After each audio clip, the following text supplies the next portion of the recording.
Bom dia, pessoal. Sextou finalmente, final de uma semana, né? Uma semana tensa, agitada, que a gente sofreu muito com a história de tarifaço. Enfim, chegamos ao fim dessa semana aqui e houve uma definição ontem pelos Estados Unidos. 68 países vão ser sobretaxados em relações que os Estados Unidos começam a redefinir como sendo o modelo para esse novo mundo que surge a partir do governo Trump. E o Brasil está lá no topo da lista, é o país que vai pagar a maior sobretaxa do mundo, chegando até 50%, mas não sobre toda a pauta de exportações, apenas sobre 35%, o que já significa um número muito grande, com perspectivas de prejuízo e desemprego em vários setores. Portanto, a preocupação continua aqui no Brasil. Só que ao invés de começar a vigorar a partir de hoje, como havia prometido o Trump, ontem, ao assinar a ordem executiva estabelecendo o tarifaço, ele deu um prazo de mais 7 dias para o avanço das negociações, o que é bom para o Brasil, porque agora os canais de negociação da pauta negociável, ou seja, da pauta econômica, começam a ser desobstruídos, né? Ontem mesmo o secretário de Estado americano ligou para o presidente, aliás, o secretário do Tesouro americano ligou para o vice-presidente Geraldo Alckmin, dizendo para ele que precisamos conversar, né? Então, ainda não acabou, aquela novela que parecia que ia ter o seu epílogo hoje, não terá mais, nós temos mais uma semana aí, vamos ver o que acontece ao longo desses dias, né? Aqui no Brasil, a isenção dessa sobretaxa para alguns setores, especialmente do agronegócio, ela causou surpresa, né? Porque não se esperava de Trump que aliviasse a barra para tantos setores assim. Só que a preocupação ainda permanece e o governo está preparando um pacote de ajuda aos segmentos que vierem a ser afetados. Mas tudo isso ainda depende de uma definição futura, né? E é sobre isso que gira hoje o nosso noticiário aqui nesse último dia da semana. Nós vamos para um fim de semana com o objetivo de descansar um pouco a cabeça para ver se a gente tem um pouco de sossego, né? Porque ninguém aguenta tanta notícia ruim assim a um tempo só, né? Ontem à noite, a segunda consequência dessa história toda aqui para o Brasil é a pressão sobre o ministro Alexandre de Moraes. O ministro Alexandre de Moraes foi jantar no Palácio do Planalto com o presidente Lula e dispensou a ajuda do governo brasileiro para enfrentar os efeitos da Lei Magnitsky aqui dentro do Brasil. No entanto, a AGU deve representá-lo nos processos que virão, certamente, nas cortes americanas, né? Então ficou acertado isso ontem, o ministro estava tranquilo no jantar, as informações são de que não há exasperação, mas a gravidade da situação é algo impressionante, né, gente? Porque imagina só, a audácia e o atrevimento desse sujeito lá que quer ser o ditador do mundo, o grande tirano universal da Terra, apontando seu dedo para quem quer e baixando lá ordens para vigorar além das fronteiras da jurisdição americana. Então, bom dia para você que está chegando aqui. O mundo não acabou, o mundo segue, as negociações seguem, né? E vamos ver como é que isso termina daqui a uma semana. A gente sabe que o Trump é um sujeito que se esmera em trair a sua própria palavra, né? Então, as ameaças que ele faz normalmente não surtem consequências. Enquanto isso, empresários americanos, empresas americanas e até o governo brasileiro se preparam para uma ofensiva na justiça americana questionando a constitucionalidade dos atos de Trump. Porque a legislação americana e a Constituição dizem que só pode legislar sobre tarifas o Congresso americano, né? E o presidente Trump, com o argumento de que está defendendo a segurança interna dos Estados Unidos, estaria abusando do seu poder. Então é isso o noticiário hoje. Vamos começar, como a gente faz todo dia, pela meteorologia. Já vou colocar na tela aqui para vocês o mapa da meteorologia. Sato, bom dia o pessoal interno aqui do ICL, que está nos ajudando aqui a apoiar essa transmissão. Sato, tem a minha imagem aí da meteorologia? Isso, beleza, maravilha. Temos aqui o mapa da meteorologia, como vocês podem ver aqui, todo o miolo do Brasil aqui, praticamente todo o território nacional livre de intercorrências climáticas de maior preocupação hoje. Nós vamos ter chuvarada lá no norte do Pará e também no norte e no noroeste do Maranhão. Teremos chuvas na região de Salvador e no litoral norte da Bahia. Teremos geada aqui na Serra da Mantiqueira, no sul de Minas Gerais, na divisa com o estado de São Paulo, região fria, em Monte Verde, que é distrito do município de Camanducaia, que é considerada a Suíça lá de Minas Gerais, as temperaturas chegaram a quase 2 graus negativos essa madrugada, muito, muito frio mesmo. E aqui no sul do país, no interior de Santa Catarina, indo até aqui a Serra Gaúcha, Serra Catarinense, previsão de geada hoje com temperaturas ainda muito baixas, mas o frio começa a dar um tempo para a gente. E é justamente isso que nós vamos ver aqui agora nas temperaturas máximas e mínimas previstas para o dia de hoje, tá? Então vamos lá, esse aqui é o mapa do Instituto Nacional de Meteorologia. Vou começar aqui pelo sul do país. Lá em Porto Alegre, a temperatura já está um pouquinho melhor hoje, né? A mínima foi de 12, a máxima vai chegar a 23. Em Florianópolis, a mínima de 9 graus, mais frio hoje, máxima chegando a 23. Na gelada Curitiba, a geladeira brasileira, 24 graus de máxima hoje, tivemos 8 graus de mínima.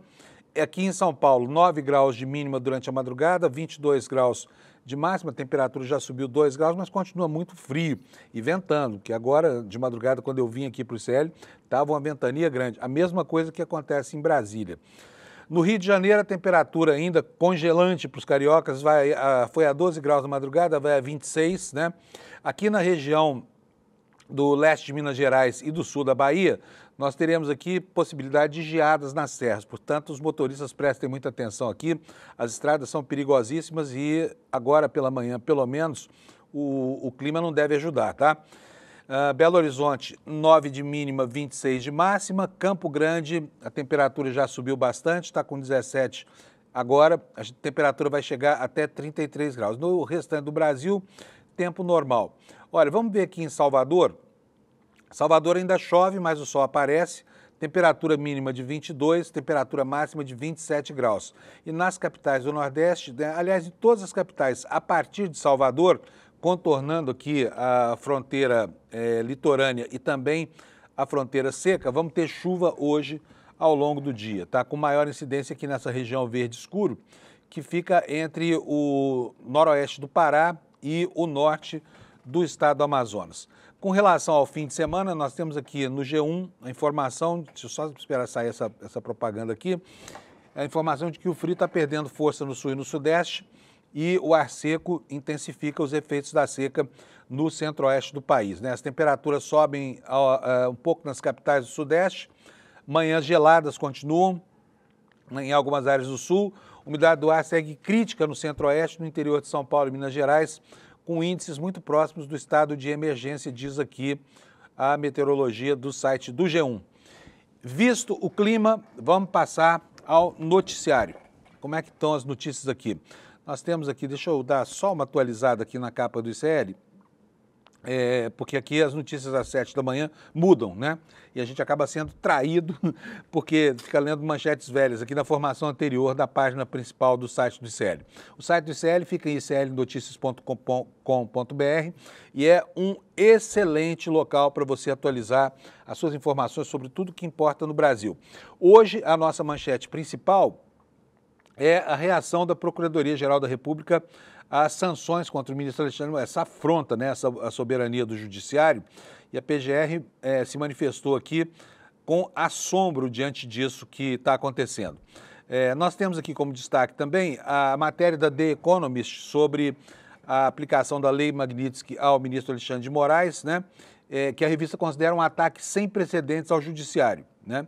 E o próprio apoiador da Lei Magnitsky, como eu disse ontem aqui, aliás, dizendo ao mundo que a lei não foi feita para isso que o Trump está utilizando agora, que está havendo uma aberração no uso de uma lei que deveria ser utilizada para caçar ditadores sanguinários terríveis, assassinos, enfim, gente perigosa do mundo e que efetivamente atenta contra o Estado democrático, né, no planeta.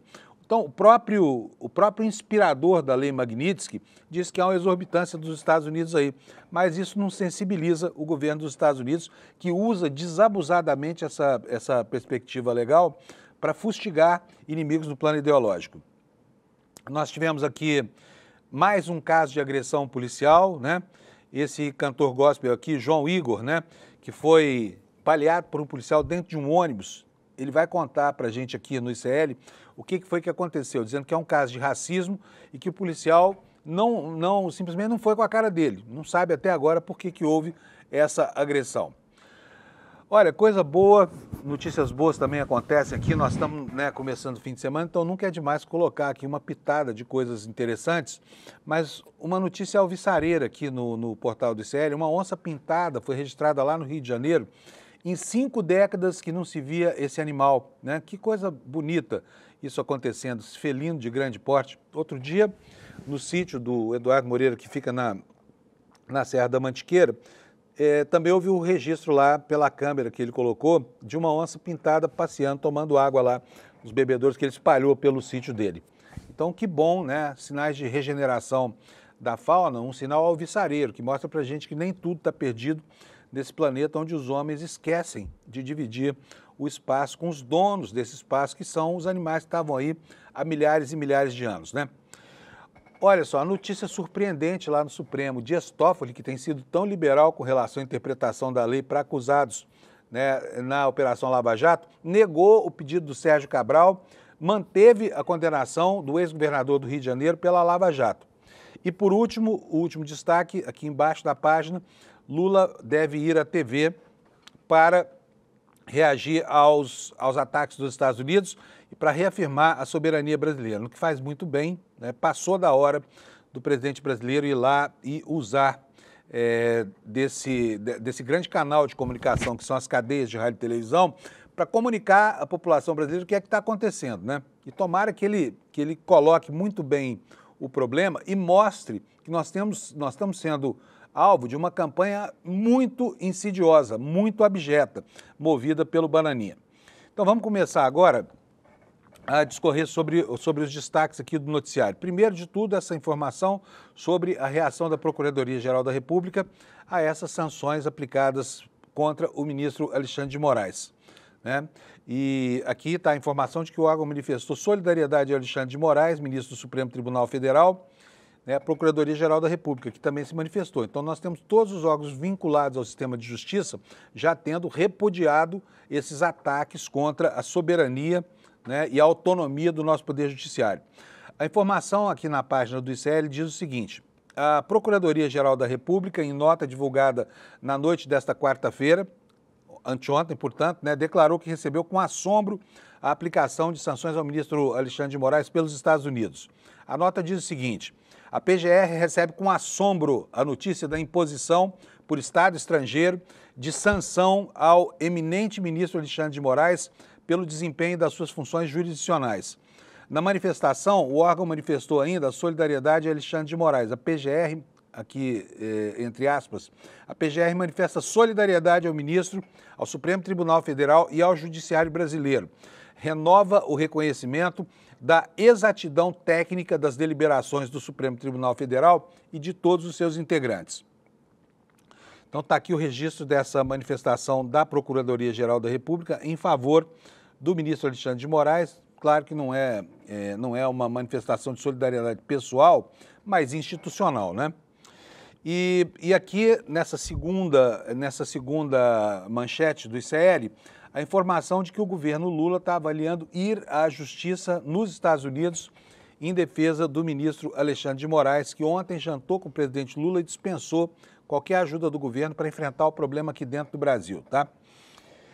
A Kátia Seabra, da Folha Press, nos informa o seguinte: o governo Lula avalia recorrer à justiça americana em defesa do ministro Alexandre de Moraes do Supremo, depois da sanção imposta por Trump, e uma das hipóteses prevê a contratação de um escritório de advocacia nos Estados Unidos para representar diretamente o magistrado. Outra proposta que está na mesa seria levar à Corte dos Estados Unidos uma tese sobre a soberania das instituições brasileiras, incluindo aí o Poder Judiciário. Ministros do Supremo esperam que a reação à sanção de Trump contra Moraes seja capitaneada pelo governo com o uso da AGU e também dos canais do Itamaraty. Integrantes do tribunal passaram a tarde da quarta e também de ontem, quinta-feira, em conversa com ministros e interlocutores do governo para definir como seria a resposta à aplicação da Lei Magnitsky contra Moraes. Dentro do Supremo há também uma avaliação de que é necessário sim responder a essa afronta da Lei Magnitsky, que um dos caminhos possíveis para questionar a decisão de Trump seria por meio de uma ação da AGU lá na Justiça Americana. Apesar de as sanções serem aplicadas de forma administrativa pelo Executivo, levar o caso aos tribunais americanos pode levantar debate sobre o assunto. Integrantes da corte entendem que Trump tenta interferir na justiça brasileira às vésperas do julgamento do ex-presidente golpista Jair Bolsonaro pela trama do golpe e não dá sinais de que recuará em sua ofensiva, segundo 3 ministros que foram ouvidos aqui pela Folha, que foi quem fez essa reportagem aqui. Vamos prosseguir aqui com o noticiário, porque hoje o dia promete muita coisa para falar. Olha aqui, o Igor Gadelha, lá do Metrópolis, fala sobre o que aconteceu ontem. Ontem o presidente Lula reuniu alguns ministros do Supremo e do Poder Executivo também e jantou com eles, né? Foi um jantar durante o qual foi discutida a posição brasileira e a informação é sobre esse contexto. Aqui o Igor está informando para a gente que o presidente Lula recebeu ministros do Supremo para um jantar na quinta-feira. Evento foi realizado como um gesto de desagravo ao ministro Alexandre de Moraes, depois que ele foi alvo de sanções do governo Trump. Compareceram quem? Luiz Roberto Barroso, presidente do Supremo Tribunal Federal, ministro Gilmar Mendes, que manifestou posição muito firme nas redes sociais ontem, e ele é o atual decano do Supremo Tribunal Federal, o ministro Cristiano Zanin, que é o caçula, Flávio Dino, Dias Toffoli e Edson Fachin, futuro presidente do Supremo. Por que será que o Fux não foi, hein? E os outros dois? Pensando, será que eles não foram convidados? Será que não era um convite institucional? Então, essa lista de presentes chama mais atenção pelas ausências, não é verdade? O Procurador-Geral da República, Paulo Gonet, e alguns ministros do governo Lula também marcaram presença. Entre eles, quais foram os ministros que estiveram presentes lá? Jorge Messias, da Advocacia Geral, e o Ricardo Lewandowski, que é ministro da Justiça e Segurança. Moraes, segundo relatos de alguns ministros presentes ao jantar, demonstrou serenidade. O magistrado ainda teria mandado um recado indireto para os bolsonaristas e para o governo Trump, sem citar nomes. O que disseram as pessoas que participaram desse evento, desse jantar ontem lá no Palácio? Que o ministro está super tranquilo, que ele permanece inabalável, diz que não vai deixar de ser juiz e nem tampouco deixar de fazer o seu trabalho em razão das ameaças que tem recebido. Durante o jantar, Gilmar Mendes avisou que fará um discurso em defesa de Moraes no Supremo, no plenário da Corte, durante a sessão de reabertura dos trabalhos do Supremo após o recesso, que está marcada para hoje, tá? Agora de manhã. Essa sessão vai ser uma sessão muito importante. Ela seria uma sessão protocolar, mas os ministros resolveram que não, que eles vão sim se manifestar, portanto será um evento político de grande importância, de grande relevância, né? Aqui o Igor nos conta o que foi servido no jantar. Vamos ver o que foi? Além de muita conversa sobre as medidas do Trump, o jantar promovido por Lula teve como cardápio carne de cordeiro. O evento começou por volta das 19 e acabou pouco depois das 22 horas, né? E a Folha de São Paulo nos informa aqui que o ministro Alexandre de Moraes dispensou a atuação do governo em defesa dos Estados Unidos, né? Matéria da Cátia Seabra e do César Feitosa, que eu passo a ler para vocês. O ministro Alexandre de Moraes descarta por hora uma ação em defesa dele em território americano. Por determinação do presidente Lula e por sugestão de ministros do Supremo Tribunal, a Advocacia Geral da União iria ou vai representar o ministro Alexandre de Moraes diante da Justiça dos Estados Unidos para questionar as sanções financeiras impostas pelo presidente Donald Trump. O uso da estrutura da AGU em favor de Moraes tinha sido sacramentado após um encontro fora da agenda de Lula com o ministro do Supremo na noite da quarta-feira. Moraes disse, no entanto, que dispensaria, por enquanto, a oferta. Durante o jantar na noite desta quinta-feira no Palácio da Alvorada, afirmou que não pretende estabelecer nenhum tipo de relação com os Estados Unidos. Não está descartada, no entanto, uma atuação da AGU em seu favor lá fora, né, em âmbito internacional. Mostrando-se tranquilo, segundo relatos dos participantes do jantar, Moraes também minimizou a possibilidade de sofrer sanções impostas pelo governo americano em território brasileiro. O magistrado disse ainda que não deixará de exercer o seu trabalho em função das ameaças. Mas fica sempre aqui a pergunta, tira para mim, porque eu vou tentar encontrar aqui no X uma manifestação do Deltan Dallagnol. Você se lembra do Deltan Dallagnol? O Deltan Dallagnol é aquele procurador desonesto, né? E já foi punido várias vezes pelos seus próprios colegas. E depois que ele não conseguiu se tornar deputado federal, enfim, que encerrou a carreira como promotor, e depois de toda a atrapalhada que fez na Operação Lava Jato, ele agora é apenas um torcedor, um torcedor vibrante na internet com relação às sanções do Brasil, tá? Ele estava reclamando ontem que o New York Times veio ouvir as sanções do Lula, né? E soltou um vídeo na internet comemorando, vou até mostrar para vocês, está aqui, ó, uma informação que não está confirmada, informação que foi divulgada no jornal Estado de São Paulo na internet, dando conta de que alguns bancos brasileiros já estão ultimando procedimentos para bloquear transações do ministro Alexandre de Moraes transações internacionais das contas do ministro Alexandre de Moraes. Essa informação não está confirmada ainda. De qualquer forma, ele reproduziu aqui a informação dizendo o seguinte, ó, bancos já começaram a bloquear movimentações financeiras ligadas ao ministro Alexandre de Moraes, que deu mostras do seu grande equilíbrio ao fazer um gesto obsceno para torcedores durante um jogo Palmeiras. O Dallagnol, gente, olha, pornografia mesmo é o que esse cara fez com relação aos processos da Lava Jato, né? E vai dizer que um dedo do meio para um torcedor mal criado do estádio de futebol é uma ofensa tão grave assim, sabe? Eu vou até pedir aqui, vou mandar olha só o que ele fala, olha. Ele fala o seguinte, ele comemora isso como se tivesse acontecido já, quer dizer, além de não ser confirmada essa informação, ele ainda comemora como se fosse ele um vitorioso, né? Deve ter uma mágoa da justiça que é incrível, né? Vamos seguir aqui com o noticiário, gente, olha só, o presidente Lula deve ir à televisão para falar em cadeia nacional sobre a reação do Brasil aos ataques do Trump, né? Vamos ver aqui o que nos conta o Kleber Lourenço aqui do ICL Notícias. Ele diz o seguinte, o presidente Lula avalia fazer um pronunciamento em cadeia nacional de rádio e TV que não será apenas em defesa do ministro Alexandre de Moraes, mas sim da institucionalidade brasileira e da soberania nacional diante da interferência estrangeira. A decisão deve ser tomada nesta sexta-feira e a fala ao país pode ocorrer ainda hoje ou pode ser também no domingo à noite. Se houver essa cadeia de rádio e televisão, o discurso deve seguir o tom daquela nota oficial que foi divulgada na quarta-feira pelo presidente, que classificava como inaceitável a interferência do governo americano na justiça brasileira e reafirmou que qualquer tentativa de enfraquecer o judiciário é uma ameaça, e reafirmará, no caso, né? Na mesma nota, Lula condenou o uso de argumentos políticos para justificar as medidas comerciais anunciadas pelos Estados Unidos contra as exportações brasileiras, afirmando que a motivação política das sanções atenta contra a soberania e a relação histórica entre os dois países.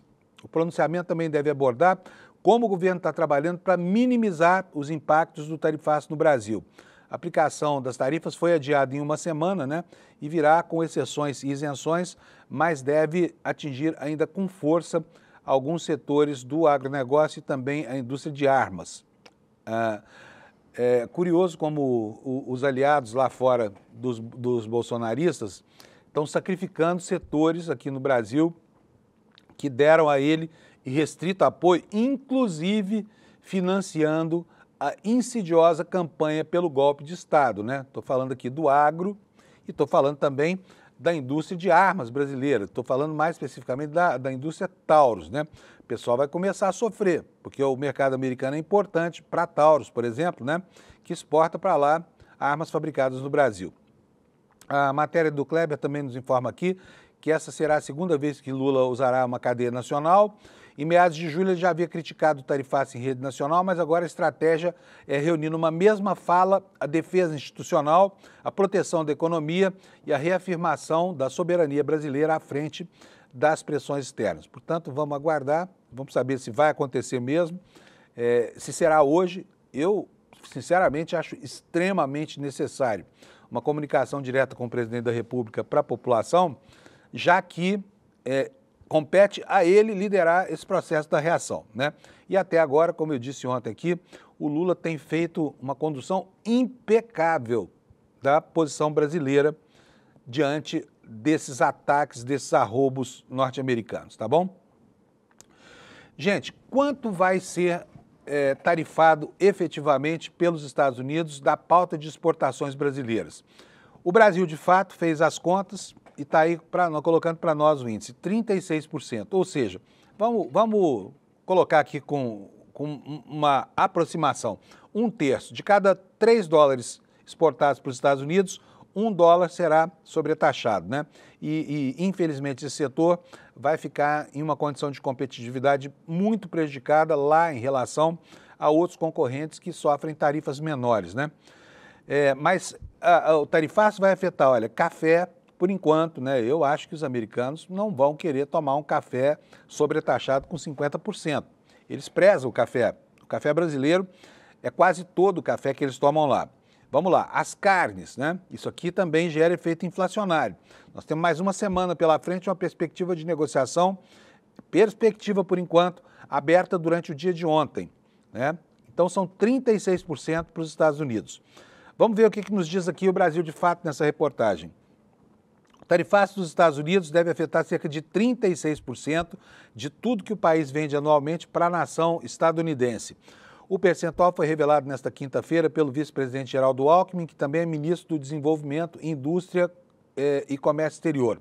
Cálculo que já leva em conta uma lista com 694 exceções que foi publicada pelo governo dos Estados Unidos à sobretaxação de comércio com o Brasil. Foram excluídos do tarifaço produtos como aço, suco de laranja e os aviões da Embraer. Já a importação de café, carnes, frutas, calçados, roupas e móveis brasileiros por empresas americanas passará a ser taxada em 50% a partir do dia 6 de agosto. A tarifa, na prática, encarece os produtos brasileiros lá no mercado dos Estados Unidos. E só para que todo mundo entenda, quem paga essa sobretaxa é o consumidor americano, né? Porque é nele que o efeito se faz sentir. Mas os produtos perdem a condição de competitividade e os importadores dos Estados Unidos ficam desestimulados a manter contratos de importação. Há produtos muito sensíveis aqui, como, por exemplo, o açaí, né? E, inclusive, isso gera uma pressão social muito grande nos estados que produzem açaí, principalmente no Pará, de onde sai praticamente todo o açaí, colocando os trabalhadores do setor extrativista, que já são tão mal remunerados, numa situação ainda pior, né? Mas vai haver socorro para eles. A matéria do Brasil, de fato, informa também que o ministro Fernando Haddad afirmou na quinta que há casos dramáticos de impacto no tarifaço do Brasil. Por isso, segundo ele, o governo segue tentando negociar com os Estados Unidos a reversão total da medida anunciada por Trump como retaliação ao Brasil por conta de processos contra o ex-presidente Bolsonaro, né, acusado de tentativa de golpe. O ministro disse que há muita injustiça nas medidas anunciadas. Há casos que, segundo ele, são dramáticos, que deveriam ser considerados imediatamente. E até agora os Estados Unidos não deram indicação de que o tarifaço será revisto, mas o Tesouro americano procurou o ministro da Fazenda para uma reunião sobre o assunto, informou o ministro Haddad. Então está aqui a informação desse impacto. Agora quero mostrar para vocês aqui, eu coloquei numa planilha de Excel, organizada aqui pelo tamanho da tarifa, quais os países que serão tarifados. No anúncio de ontem foram 68 nações, né? E pela ordem aqui, da dimensão do tarifaço, o Brasil está lá no começo da lista. Olha, eu vou até botar um pouquinho maior aqui para você poder ver.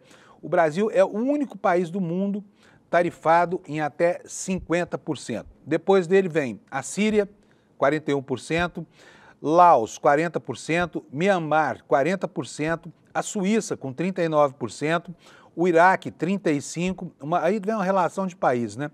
O Iraque com 35%, a Sérvia também com 35%, depois a África do Sul com 30%, a Argélia, Bósnia e Herzegovina, Líbia, com tarifas de 30%, e aí países com tarifas menores, Brunei, Cazaquistão, Índia, que aqui foi uma surpresa, porque a Índia é uma aliada do governo americano, né?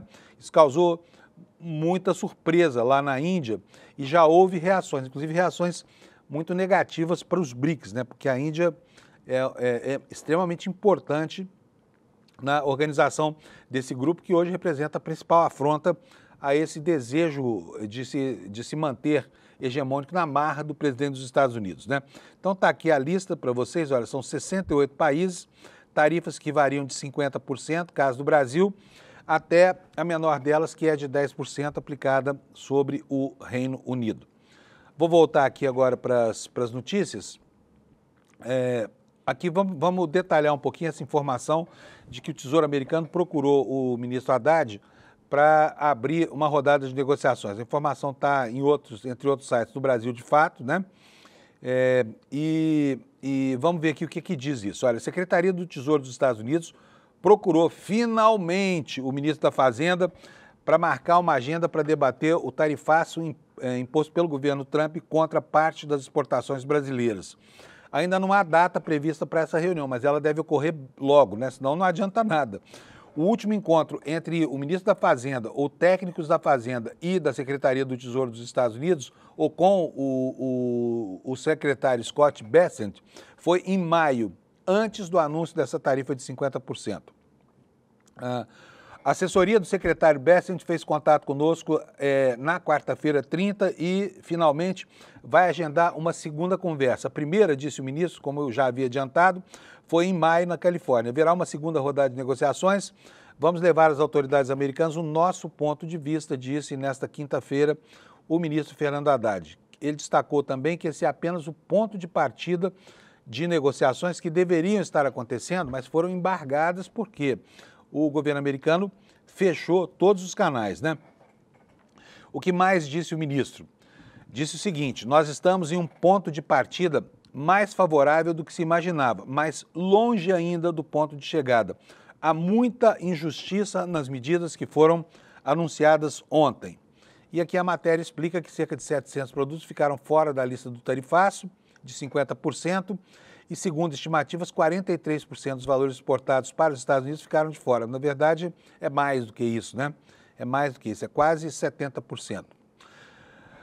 Bom, vamos tocar aqui, vamos seguir, porque tem muitas e muitas informações para hoje. Está aqui a informação no Valor Econômico, né, sobre essa relação que eu dei, então não vou me deter sobre isso aqui, porque nós já conhecemos aqui a lista, principalmente os mais afetados, né, entre eles o Brasil, que lidera isso tudo, tá? E o que vai acontecer agora com relação à posição brasileira?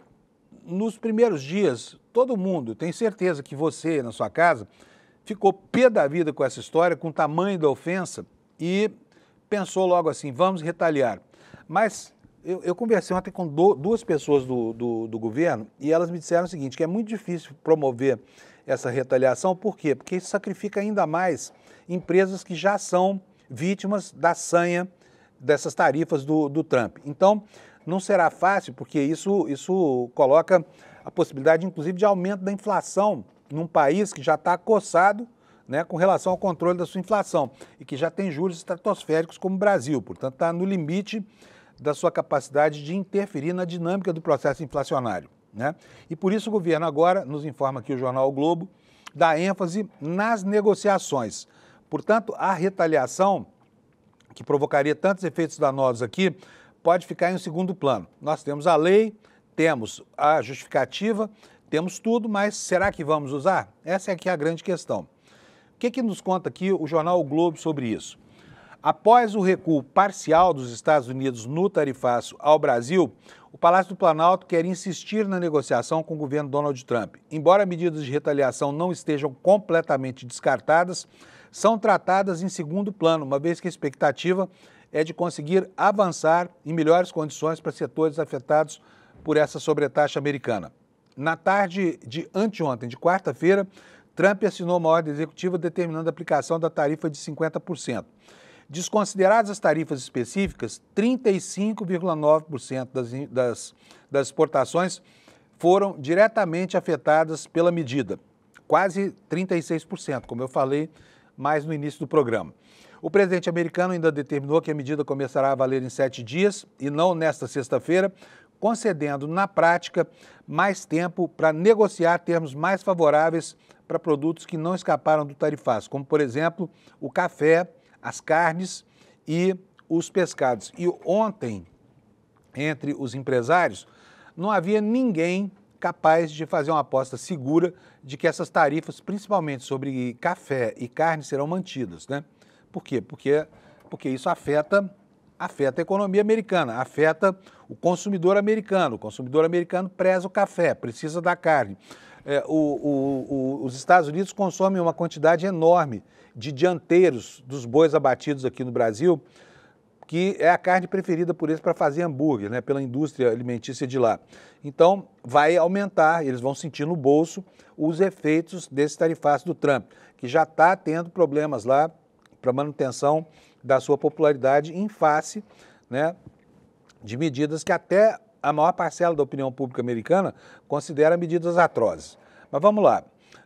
Medidas de retaliação poderiam ser aplicadas por meio da lei de reciprocidade, mas a ordem do Palácio do Planalto é reforçar o diálogo em todos os níveis. Os emissários de Lula estão mapeando a disponibilidade das autoridades americanas para uma nova rodada de conversas.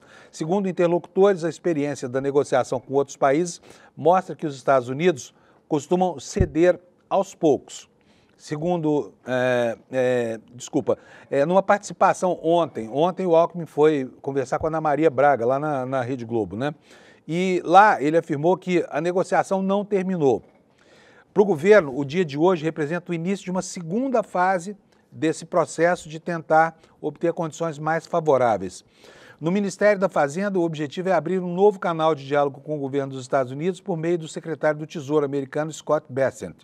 O ministro da Fazenda já esteve pessoalmente com a sua contraparte em maio e a equipe dele vinha fazendo contatos para tentar marcar uma nova conversa, só que o Bessent estava na Europa, cuidando lá da outra relação dos Estados Unidos com a Europa. O ministro Haddad disse nesta quinta, porém, que a equipe de Bessent fez contato e quer marcar uma nova conversa. Falou o seguinte: a assessoria do secretário Bessent fez contato conosco ontem e finalmente quer marcar a segunda conversa. Haverá agora uma segunda rodada de negociações e nós vamos levar às autoridades americanas o nosso ponto de vista.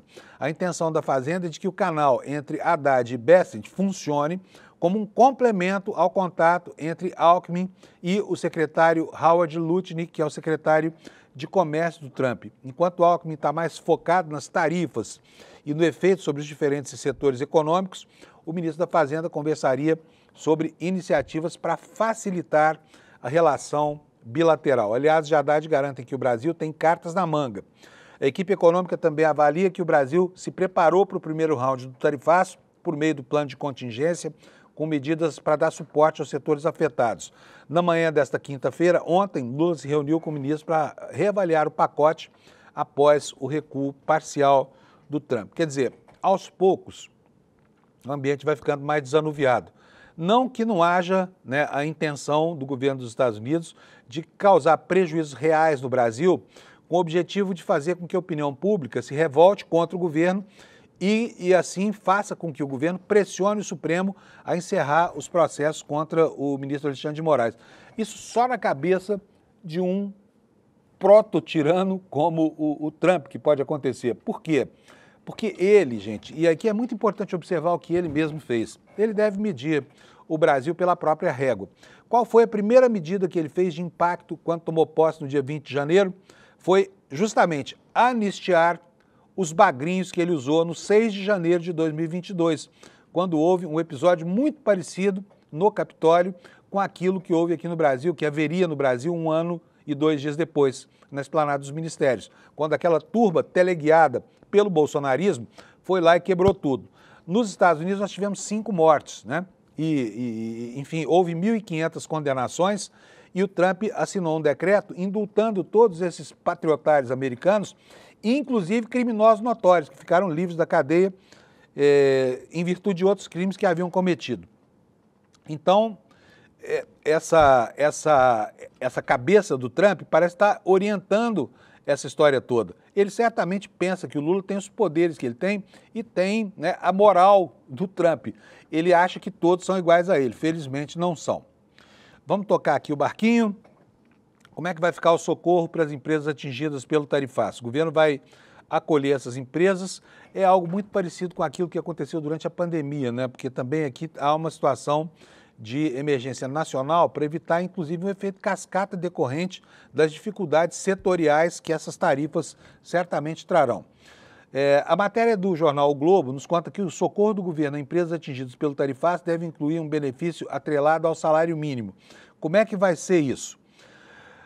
O jornal nos conta que, para preservar os empregos nos setores mais afetados pelo tarifaço, o governo federal avalia replicar o modelo adotado no socorro ao Rio Grande do Sul, depois das enchentes do ano passado. A ideia é ampliar o apoio financeiro RS, Programa Emergencial, que concedeu 2 parcelas de um benefício no valor de um salário mínimo aos trabalhadores das empresas prejudicadas, e assim o empregador complementaria o restante do salário do empregado. Isso aliviaria, né, a folha de pagamento das empresas. Esse auxílio seria pago diretamente ao trabalhador com vínculo formal, inclusive aprendizes e estagiários, assim como pescadores artesanais. Em contrapartida, o empregador precisaria manter o emprego pelo dobro do período de vigência das parcelas, ou seja, por 4 meses. O objetivo da medida é preservar o poder aquisitivo dos trabalhadores, sobretudo os trabalhadores de mais baixa renda. O apoio financeiro foi inspirado no benefício emergencial criado durante o governo Bolsonaro durante a pandemia. O BEM permitia a redução de salário para trabalhadores com renda acima do piso nacional, vinculada a uma diminuição da carga horária. No formato estudado pelo governo Lula, as empresas afetadas precisariam aderir ao programa e comprovar perdas no faturamento devido à queda das exportações para os Estados Unidos em função do tarifaço. O decreto editado por Trump na última quarta implementou tarifa adicional sobre, aqui o jornal aproxima, sobre 40%, na verdade são cerca de 36%, né? E levando o total de taxação em 50%. E no documento foram relacionadas 694 exceções. Já outros produtos como frutas, peixes, carnes, têxteis e calçados deverão sim ser sobretaxados, com impacto na atividade econômica e também no nível de empregos, o que seria um desastre, né? Vamos dar uma olhadinha agora nos jornais do mundo, para que você saiba como é que isso está sendo mostrado para a opinião pública, começando aqui pelo New York Times, que é o maior jornal dos Estados Unidos. A manchete principal é essa que você está vendo: Trump anuncia tarifas abrangentes para grande parte do mundo. Aqui o jornal, na primeira página, publica um mapa, né, com os países atingidos, olha, onde houve acordo, aqui União Europeia, onde as tarifas são uma inovação, como aqui no Brasil, nesses cantos da África e também no Canadá, que recebeu uma admoestação do Trump. O Trump acha que o Canadá não se esforçou o suficiente para reduzir o tráfico de fentanil. E o Canadá refuta essa acusação, dizendo que pelas fronteiras canadenses passou 0,1% de todo o fentanil que entrou nos Estados Unidos, tá? Mas olha, está aqui na manchete: Casa Branca avança com plano para intensificar a guerra comercial. Tarifas pesadas sobre dezenas de países devem entrar em vigor no dia 7 de agosto, quando o presidente Trump caracteriza a sua versão de reformular o comércio global. É o principal destaque do New York Times. Olha, aqui vem as descrições das situações locais, né? Trump dá um adiamento ao México, mas critica o Canadá e impõe uma tarifa mais alta. E aqui, olha, ainda na primeira capa da publicação, uma matéria sobre o que acontece em relação às tarifas impostas ao Brasil. E é nisso aqui que eu vou me fixar para mostrar para vocês. Vamos lá. O que diz a reportagem? Olha, Trump anuncia novas tarifas abrangentes em grande parte do mundo. Cadê? Será que é essa reportagem aqui? É essa aqui, ó. Esta aqui. Eu não vou ler aquela outra porque nós já sabemos do que ela prevê. Nós já vimos aqui no restante do noticiário, mas está aqui a matéria do New York Times sobre a situação brasileira, matéria de capa. Tarifas de 50%, tudo que você precisa saber sobre as tarifas de 50% de Trump sobre o Brasil. Logo no intertítulo, o New York Times destaca que a maior economia latino-americana pode suportar o choque por uma tarifa mais alta, mas os apreciadores de café americanos e os pecuaristas brasileiros sentirão o impacto desse tarifaço. Uma foto de um depósito de café lá no Espírito Santo, né? E aqui o texto da repórter Ana Ionova, que é a correspondente aqui no Brasil. O que nos conta a Ana Ionova no New York Times de hoje? As tarifas de 50% que o presidente Trump impôs ao Brasil esta semana estão entre as mais altas que ele aplicou a qualquer país neste ano, enquanto reformula o sistema de comércio global. Mas os Estados Unidos, na verdade, ressalta aqui a repórter, têm superávit comercial com o Brasil há mais de uma década. Em vez disso, o senhor Trump está mirando o Brasil principalmente por razões políticas. O processo contra Jair Bolsonaro, seu aliado, que é acusado de planejar um golpe de Estado após perder a última eleição presidencial. Trump chamou o caso de caça às bruxas. Ele também tem como alvo um juiz do Supremo Tribunal Federal brasileiro que, segundo ele, está censurando injustamente vozes conservadoras online. No entanto, as tarifas foram suavizadas por centenas de exceções, incluindo algumas das exportações mais importantes do Brasil para o mercado americano, o que pode tornar o seu efeito sobre a economia brasileira menos severo. Ainda assim, diz a reportagem, os impostos afetarão bilhões de dólares em mercadorias e, se permanecerem em vigor, causarão sofrimento a ambas as nações. A reportagem do New York Times também diz que as taxas são menos terríveis do que o esperado, porque o anúncio foi um anúncio para provocar calafrios em todo mundo, foi um anúncio terrorista, né? E aí veio depois, né, apesar dos canais fechados para negociação, uma revisão motivada por discussões internas lá do governo Trump. E o que a reportagem do Times nos diz aqui? Olha, o Brasil e os Estados Unidos comercializam principalmente produtos energéticos, ferro e aço, aeronaves e máquinas. O Brasil também vende commodities como café, carne bovina, suco de laranja e especiarias no mercado americano. Muitos produtos brasileiros chegam como materiais semi-acabados que são necessários para a fabricação de produtos por empresas americanas. E algumas dessas exportações brasileiras, como o aço, já estavam sujeitos a tarifas impostas pelo governo Trump desde o início do ano. Uma longa lista de outros, incluindo suco de laranja e aeronaves comerciais, acabou sendo isentada das novas tarifas de 50%.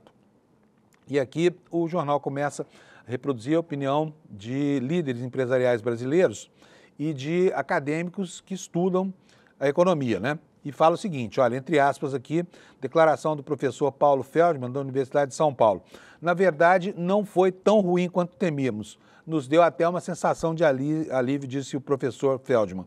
E a reportagem ressalta que o Brasil precisa decidir se aplica suas próprias tarifas retaliatórias aos Estados Unidos, que são o segundo maior parceiro comercial, logo atrás da China. E, por enquanto, o país parece estar adotando uma postura menos conflituosa. O presidente Lula deixou claro que o Trump não pode interferir em assuntos internos do seu país, mas disse que o Brasil permanece aberto a negociações comerciais, nos conta aqui o jornal The New York Times.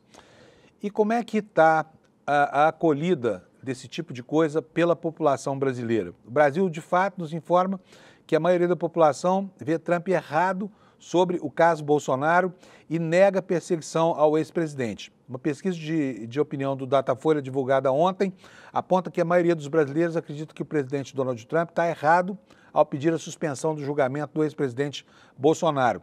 A maioria também não crê que Bolsonaro seja perseguido pela justiça brasileira, como alega Donald Trump. O Datafolha perguntou a 2.004 pessoas de 130 cidades, entre os dias 29 e 30 de julho, se Trump está certo ao pedir que a justiça pare o julgamento do Bolsonaro. Para 57% ele está errado, para 36% está certo e 7% não souberam responder. Agora, fico aqui pensando em que mundo habitam esses 36%. E é muita gente, hein? Sabe, 36% da opinião pública brasileira corresponde a mais de 70 milhões de pessoas, mais de 70 milhões de pessoas. E como é que será a lente ideológica dessa gente? Como é que eles enxergam? Como é que eles formam na retina política a imagem ideológica do Bolsonaro, né? É incompreensível que hoje alguém que tem um mínimo de informação e discernimento apoie esse tipo de medida, essa chantagem que o Trump está fazendo. E não é falta de informação, tá? Porque a informação está disponível aí, inclusive na internet, na batalha das redes, a direita brasileira tem perdido de goleada. A direita brasileira está se esfalfando lá com relação ao suporte que tem que dar à tese defendida pelo Bolsonaro, que é uma tese muito indigesta. O PL chegou a expulsar um deputado só porque disse que o Trump tinha que se meter lá com as coisas dos Estados Unidos, tá? Olha aqui, tem mais uma informação ainda sobre o levantamento do Datafolha. 89% dos brasileiros, e 89% é muita gente, é todo mundo praticamente. Então, todo mundo no Brasil considera que o tarifaço do Trump vai prejudicar a economia. A pesquisa do Instituto Datafolha, também divulgada ontem, mostra que 89% dos brasileiros concordam que o tarifaço vai prejudicar a economia. A maioria, 2/3, 66%, considera que essa medida prejudica muito e 23% acham que vai prejudicar um pouco. Apenas 7% dizem que não vai haver prejuízo e 4% não souberam opinar. Então, aqui fica mais difícil ainda de entender como é que 36% dos entrevistados acham que o Trump está certo, sabe?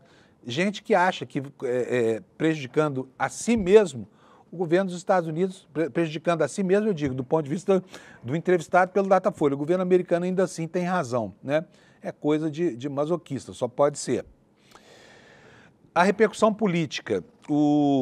A Mônica Bergamo, na Folha de São Paulo, informa para nós que o líder do PT na Câmara quer criar um crime tipificado como de alta traição à pátria, inspirado na atuação do Bananinha. Tá? O que nos diz aqui a Mônica Bergamo? O líder do PT na Câmara, Lindbergh Farias, vai protocolar nesta sexta-feira um projeto de lei para inserir no Código Penal brasileiro um novo crime, o de alta traição à pátria. O deputado Lindbergh Farias afirmou que teve a ideia de fazer a proposta, aliás, ao buscar instrumentos jurídicos que pudessem responsabilizar Eduardo Bolsonaro por sua suposta articulação. A Folha é tão cuidadosa, que suposta articulação? Como assim? É público e notório que há uma articulação. A articulação não é uma suposição, é um fato. Ninguém tem o direito de negar, mas vamos lá. O texto aqui fala da suposta articulação, né, junto ao governo dos Estados Unidos nas sanções econômicas impostas contra o Brasil. E nessa busca, o Lindbergh diz ter identificado uma lacuna grave no ordenamento jurídico para prevenir e punir esse tipo de conduta que fere os fundamentos constitucionais do Estado brasileiro e que exige uma resposta legislativa necessária, adequada e proporcional. O projeto de lei prevê reclusão de 20 a 40 anos, perda de cargo, patente, função pública ou mandato eletivo aos que cometerem esse crime. O projeto de lei lista como infração que pode ser enquadrado na lei condutas como a articulação de sanções estrangeiras contra o Brasil, fornecimento de informações sensíveis a governos hostis, o estímulo a intervenções militares externas ou a atuação como agente informal de potência estrangeira com o fim de enfraquecer ou de subordinar o país. Embora o deputado já tenha tomado outras medidas contra Eduardo Bolsonaro, do Supremo Tribunal Federal, na PGR, ele afirma que a prática de alta traição à pátria vai além dos tipos penais já existentes. Representa um ataque direto à soberania nacional e à integridade do nosso território e do povo brasileiro. Então está aqui, falta mesmo algo capaz de frear a insidiosa campanha do Eduardo Bolsonaro e dos bolsonaristas, tá? Inclusive dos que estão aqui no Brasil, né? Principalmente no PL, que é o partido dele, que está fechadíssimo com o Bolsonaro e com essa campanha horrível que está sendo feita, tá? Ao mesmo tempo, nós temos que observar aqui que há efeitos positivos para o presidente Lula, né? O Bolsonaro e o Bananinha ofereceram um argumento para furar a bolha da polarização no Brasil. É o que está acontecendo agora. Basta entrar no Twitter, né, no X, ou no Instagram, para ver ali as manifestações de indignação das pessoas. E hoje o debate político acontece, sim, no ambiente das redes sociais, né? E essa indignação tem sido manifestada com bastante eloquência. É muito difícil a gente encontrar entre dezenas e dezenas de comentários negativos sobre Trump, tarifaço, sobre a conexão Bolsonaro com essa história toda, alguém que apoie as atitudes do presidente dos Estados Unidos, tá? Então a surra nas redes é grande. E aí vem esta matéria do Brasil de Fato, que eu vou mostrar para vocês. Olha, em meio a ações contra o tarifaço, a aprovação de Lula cresceu no Brasil e supera já a rejeição, o que é muito bom, né? Lula voltando a ganhar espaço aí, porque tem feito uma defesa impecável da soberania do Brasil, tem se comportado como um líder legítimo, calmo, sereno, tranquilo, porém vigoroso. Vamos ler aqui um trechinho da matéria do Brasil de Fato. Em meio ao enfrentamento às ameaças do presidente dos Estados Unidos, a aprovação ao presidente brasileiro Luiz Inácio Lula da Silva superou a desaprovação pela primeira vez em 2025. É o que indica um levantamento chamado Latam Pulse, iniciativa colaborativa da Atlas, Intel e da Bloomberg, divulgado nesta quinta-feira, ontem. Segundo a pesquisa, 50,2% dos brasileiros aprovam a atuação de Lula e 49,7% desaprovam. A última vez que a aprovação superou a desaprovação na pesquisa Latam Pulse havia sido em outubro de 2024. O resultado segue uma tendência de crescimento na aprovação observado entre maio, junho e o começo de julho, quando então o Trump começou a ameaçar com essas tarifas de 50%, que agora estão se aproximando de virar realidade. E nesse sentido, a imagem de Lula é positiva para 51% dos brasileiros, mas ainda é negativa para 48%. Seguindo essa melhora, as avaliações negativas do governo Lula diminuíram 3 pontos percentuais e as avaliações positivas cresceram 5%. Quer dizer, é um gap de 8 pontos percentuais num período curto de tempo, né? E apesar disso, as avaliações de ruim e péssimo, que somam 48,2%, ainda superam as avaliações de ótimo ou bom, que somam 46,6%. Está ali pertinho, dentro da margem de erro.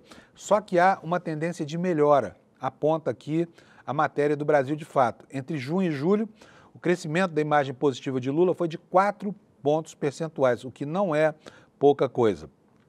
Já a imagem do Bolsonaro, né, que vem articulando com o filho a aplicação desse tarifaço, piorou. Dentre as ações de Lula, as mais bem avaliadas são a gratuidade de medicamentos do programa Farmácia Popular, a isenção do imposto de renda para quem ganha até R$5 mil, a retirada de garimpeiros das reservas indígenas e ambientais, o acordo do Mercosul com a União Europeia, que aliás segue parado, né? E o Desenrola Brasil, além da retomada do Minha Casa Minha Vida. Entre as ações mal avaliadas estão a comparação das ações de Israel contra os palestinos ao nazismo. A opinião pública, não sei por que não aceita isso, porque é tão próximo, é tão parecido, é que as pessoas não sabem o que foi a Alemanha da década de 30, né? Num ambiente muito parecido com os Estados Unidos da década de 20, do século 21. A retirada de empresas públicas do programa de privatização, o aumento do imposto sobre operações financeiras e a chamada taxa das blusinhas. Portanto, é um passivo que vem sendo atualizado desde sempre, tá? Estamos acabando aqui o tempo do nosso programa. Quero informar para vocês, olha, rapidamente aqui, que lá nos Estados Unidos o Partido Democrata quer trazer para o Congresso americano a votação do problema. Por quê? Porque a legislação americana diz que o Congresso é que tem autonomia para aplicar essas tarifas, né? E rapidamente aqui, o líder do Partido Democrata no Senado e mais 3 senadores anunciaram que pretendem contestar a imposição dessas tarifas de 50% sobre o Brasil, porque isso torna a vida dos americanos mais cara e mais difícil, tá bom? Gente, vamos agora para a nossa mensagem aqui. É super importante isso que a gente fala sempre aqui no finalzinho do programa, porque nós estamos falando da base econômica do projeto de jornalismo do ICL, que você já conhece tão bem, já acompanha há muito tempo e já virou uma tradição nas manhãs e nas tardes dos brasileiros por causa da independência do que se fala e do que se faz aqui.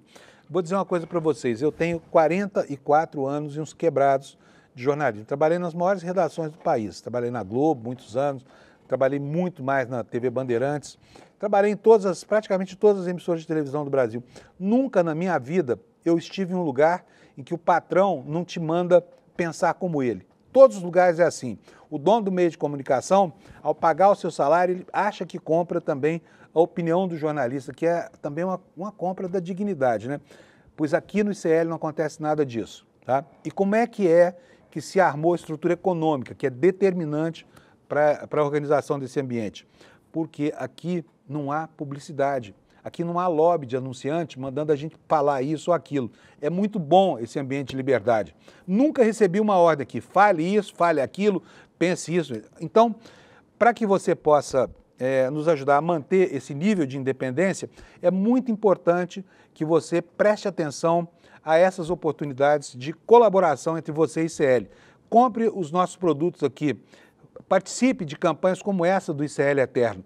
Essa é uma campanha muito importante, porque ela vai significar, além da consolidação dessa linha, a ampliação, inclusive o surgimento de coisas que são muito grandiosas, o Centro Cultural do ICL, enfim, são muitas obras. Você já sabe de todas as novidades que foram apresentadas pelo Eduardo Moreira, né? E hoje, para quem não conheceu ainda, vai haver a reprise do ICL Eterno, uma nova oportunidade para você avaliar se quer ou não contribuir com a manutenção desse espaço de informação, que é um verdadeiro espaço da esfera pública. Para isso, icl.com.br/reprise, você pega o seu convite e prestigia a gente conhecendo as novidades. É só para conhecer, tá? Não precisa comprar nada e nem é só para o pessoal que já apoia o ICL.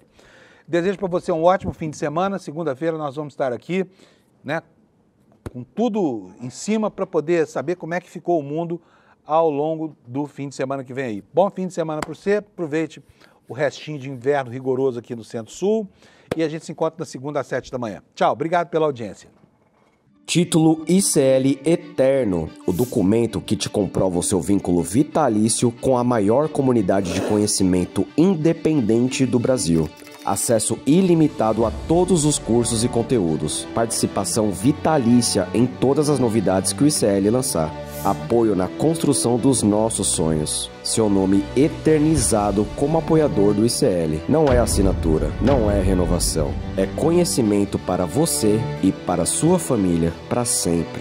ICL Eterno, porque o conhecimento liberta para sempre.